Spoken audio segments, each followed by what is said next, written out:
Dans la Nouvelle Écho, on vous présente une entreprise de Metz qui construit des résidences spécialement pour les personnes à mobilité réduite. Oui, elle s'appelle Comme Toi. TOIT, et elle a été créée il y a 2 ans. C'est une vingtaine de personnes qui y travaillent.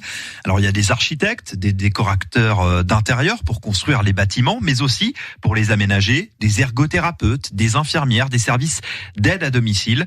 La toute première résidence de Comme Toi va bientôt voir le jour à Montigny-lès-Metz. Elle sera installée en plein centre-ville.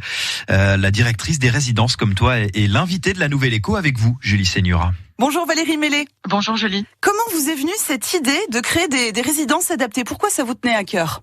C'est le fruit d'une rencontre déjà. J'étais moi-même directement concernée par le champ du handicap et la problématique de loger des proches en situation de handicap. Très peu, une grosse pénurie d'appartements adaptés. Et la rencontre avec un promoteur immobilier qui a été sensible à la cause et qui a souhaité nous accompagner. Et on va le citer du coup, c'est Terralia Immobilier. Quelles sont les spécificités de ces appartements ?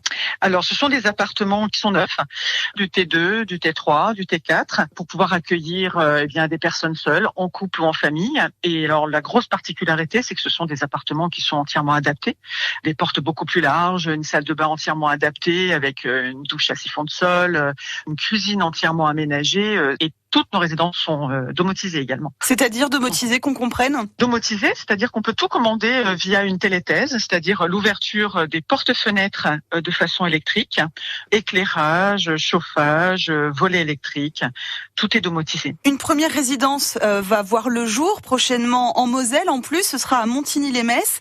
La première pierre sera posée au mois de mai. Elle a déjà un succès fou, cette résidence, alors qu'elle n'est pas encore construite. Oui, c'est vrai. C'est pas tout à fait une surprise pour nous parce que cette pénurie, on la connaît depuis très longtemps, mais c'est vrai qu'elle est entièrement réservée. Les 25 appartements ont fait l'objet d'un engouement. Nous avons d'autres projets partout en France, sur Jarny, sur Verdun, sur Charleville-Mézières. Il y aura également une autre résidence en Moselle qui sera sur Sarreguemines, mais dans un avenir un tout petit peu plus éloigné. Mais une trentaine de projets sur toute la moitié nord, donc le Grand Est, la région centre et toute la partie ouest également. Et les loyers, est-ce qu'ils sont plus élevés qu'un logement classique ? Alors, c'est le plus gros enjeu. L'ADN des résidences Comme Toi est d'être accessible au plus grand nombre. Et c'est ce qui nous motive tous les matins pour nous battre, pour avoir des projets de qualité qui soient durables, mais en même temps qui soient accessibles à une personne en situation de handicap qui ne peut pas travailler lié à son handicap.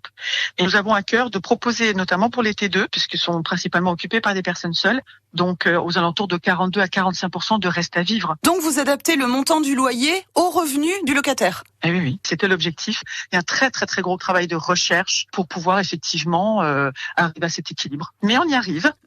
Merci beaucoup Valérie Mellet, directrice des résidences Comme Toi à Metz. Bonne journée et à bientôt. Merci beaucoup. Au revoir. Il y en a de beaux projets à venir et dont le premier donc à Montigny-lès-Metz et un appartement témoin, sachez-le, est à visiter à Metz si vous êtes en situation de handicap, que ces logements adaptés vous intéressent, bien vous pouvez le visiter. Pour cela, rendez-vous sur le site internet www.résidence avec un s-commetoi.fr. On vous a mis bien entendu le lien de ce site internet sur francebleu.fr à la rubrique Nouvelle Écho, comme chaque matin. 7h19, 4 février.